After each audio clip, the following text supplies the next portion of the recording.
kita akan ngobrol tentang 3 tokoh besar dalam teori sosial yang punya cara pandang luar biasa tentang masyarakat. Mungkin sebelum itu, perkenalkan, saya Muhammad Fadil Romadoni dengan NIM 164. Jadi tujuan dibuatnya video ini tidak lain adalah untuk memenuhi tugas mata kuliah teori-teori sosial pendidikan. Jadi di sini mungkin saya sedikit membedah 3 tokoh sosial yang cukup masyhur terdengar. Tokoh pertama adalah Karl Marx, sang pengkritik kapitalisme dari Jerman. Lalu ada Émile Durkheim, sosiolog asal Prancis yang melihat masyarakat kayak organisme hidup. Dan terakhir ada tokoh dari Indonesia sendiri, yaitu Kunto Wijoyo, yang membawa gagasan tentang ilmu sosial profetik. Kenapa sih mereka penting? Karena sampai sekarang, ide-ide mereka masih dipakai untuk memahami masalah sosial di sekitar kita, mulai dari isu ketimpangan ekonomi, hubungan antar manusia di kota modern, sampai bagaimana agama dan moral bisa jadi bagian penting dalam perubahan sosial. So, get ready, kita akan masuk lebih dalam. Kita mulai dari Karl Marx. Dia lahir tahun 1818 di Jerman, seorang filsuf, ekonom, sekaligus aktivis politik. Kalau dibilang, Marx ini tipe orang yang gak bisa diem lihat ketidakadilan. Menurut Marx, dunia sosial itu penuh pertentangan, terutama antara 2 kelas besar. Yang pertama bourgeois, yaitu pemilik modal, pabrik, tanah, dan sumber daya. Yang kedua ada proletar, para pekerja yang hanya bisa menjual tenaga. Nah, Marx percaya bahwasanya sejarah manusia itu adalah sejarah perjuangan kelas. The history of all hitherto existing society is the history of class struggle. Contoh gampangnya itu gini, ada buruh pabrik yang kerja 12 jam sehari, itu gajinya minim, sementara pemilik pabrik hidup super mewah. Nah, ada gap besar di sana, dan gap itu yang menurut Marx akan memicu konflik. Menurut Marx, kapitalisme itu ibarat sistem yang bikin sebagian kecil orang makin kaya, sementara mayoritas terjebak dalam kemiskinan. Dia yakin bahwa suatu saat konflik ini bakal melahirkan revolusi, di mana kelas pekerja bangkit melawan ketidakadilan. Kalau kita tarik ke zaman sekarang, ide Marx masih terasa. Misalnya, demo buruh menuntut upah layak, kritik terhadap konglomerat yang makin kaya saat pandemi, sementara rakyat kecil makin susah. Yang ketiga, ada fenomena gig ekonomi. Misalnya tuh kayak ojek online. Nah, kalau ojol, siapa yang sebenarnya dapat keuntungan besar? Pekerjanya atau aplikasinya?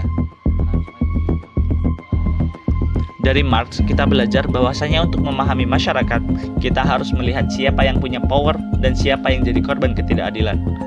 In short, Marx bilang, society is not natural, it's a battlefield. Sekarang kita pindah ke Émile Durkheim. Kalau Marx suka mikirin konflik, Durkheim justru mikirin keteraturan. Durkheim sendiri lahir tahun 1858 di Prancis. Dia percaya masyarakat itu bisa kita bayangin seperti sebuah organisme hidup. Kalau tubuh kita punya organ seperti jantung, paru-paru, otak yang bekerja sama supaya kita hidup sehat, masyarakat juga punya bagian-bagian yang saling terhubung. Misalnya keluarga, sekolah, hukum, agama, ekonomi, politik. Semua bagian itu punya fungsi. Kalau ada satu aja bagian yang rusak, maka keseluruhan masyarakat bisa terganggu. Itu sebabnya teori ini disebut fungsionalisme. Durkheim juga punya konsep penting, yaitu solidaritas sosial. Dan itu ada 2 jenis. Yang pertama, solidaritas mekanis, yaitu biasanya ada di masyarakat tradisional, di mana orang-orang mirip dan diikat oleh kesamaan. Misalnya, masyarakat desa, semua orang bertani, punya tradisi yang sama, nilai yang sama. Yang kedua, ada solidaritas organis, muncul di masyarakat modern, orangnya beragam, profesinya beda-beda, tapi justru saling bergantung. Misalnya di kota, dokter butuh petani untuk makan, petani butuh pedagang, pedagang butuh supir truk, dan itu semua saling terhubung. Kalau kita lihat kehidupan modern sekarang, konsep ini sangat relevan. Imagine, kalau satu sektor berhenti bekerja, misalnya sopir truk mogok, apa yang terjadi? Distribusi barang berhenti, harga naik, semua orang terdampak. Itulah bukti kalau kita hidup dalam solidaritas organis. Selain itu, Durkheim juga banyak meneliti tentang agama dan moral. Dia bilang, agama itu bukan cuma soal kepercayaan, tapi juga perekat sosial yang bikin masyarakat punya aturan dan norma. Jadi kalau Marx fokus ke konflik, Durkheim itu ngajarin kita untuk lihat bagaimana masyarakat bisa bertahan, stabil, dan saling membutuhkan. In short, society is like a body. Every part has its role. Now, let's move to our local hero, Kunto Wijoyo. Beliau lahir tahun 1943 di Yogyakarta. Dikenal sebagai sejarawan, sastrawan, dan juga pemikir besar Indonesia. Kunto Wijoyo melihat bahwasanya teori sosial barat seringkali terlalu sekuler, hanya melihat masyarakat dari kacamata duniawi. Karena itu, beliau menggagas ilmu sosial profetik. Maksudnya apa? Profetik ini berarti kenabian. Jadi, ilmu sosial menurut Kunto Wijoyo bukan cuma untuk menjelaskan masyarakat, tapi juga untuk transforming society, mengubah masyarakat ke arah yang lebih baik berdasarkan nilai-nilai transcendental. Ada 3 prinsip utama yang beliau tawarkan. Yang pertama, humanization, yaitu memanusiakan manusia. Menolak segala bentuk dehumanisasi. Misalnya, jangan sampai manusia jadi korban eksploitasi ekonomi, perang, atau diskriminasi. Lalu yang kedua, liberation, atau pembebasan. Membebaskan manusia dari kemiskinan, kebodohan, dan penindasan struktural. Contoh, memberdayakan masyarakat miskin lewat pendidikan dan ekonomi kerakyatan. Lalu yang ketiga, transcendence, atau nilai ketuhanan. Bahwasanya ilmu sosial juga harus diarahkan pada nilai spiritual dan moral, bukan sekedar angka-angka.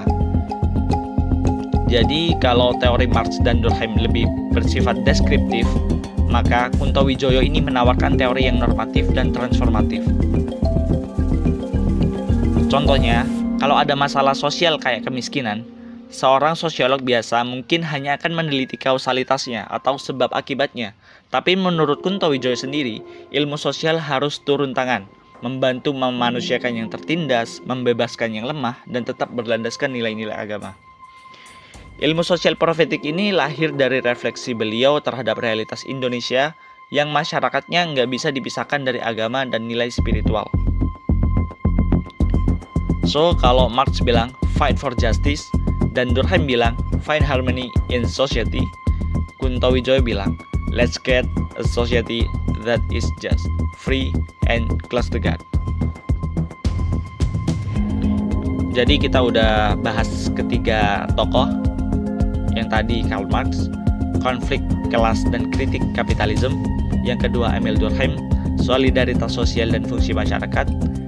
Dan Kunto Wijoyo, tentang ilmu sosial profetik yang menggabungkan ilmu sosial, moral, dan nilai transcendental. 3 tokoh ini punya pendekatan yang berbeda-beda. Marx lebih kritis, Durkheim lebih harmonis, dan Kunto Wijoyo lebih normatif dan spiritual. Tapi ketiganya ngajarin kita satu hal, masyarakat itu kompleks, dan untuk memahaminya kita butuh banyak cara pandang. So, kalau kita lagi ngelihat berita tentang demo buruh, atau tentang kerusuhan sosial, atau bahkan tentang program pemberdayaan masyarakat, coba lihat dari 3 perspektif ini. Siapa tahu kita bisa dapat insight baru. That's it for today. Semoga video ini bisa nambah wawasan kita semua. Thank you.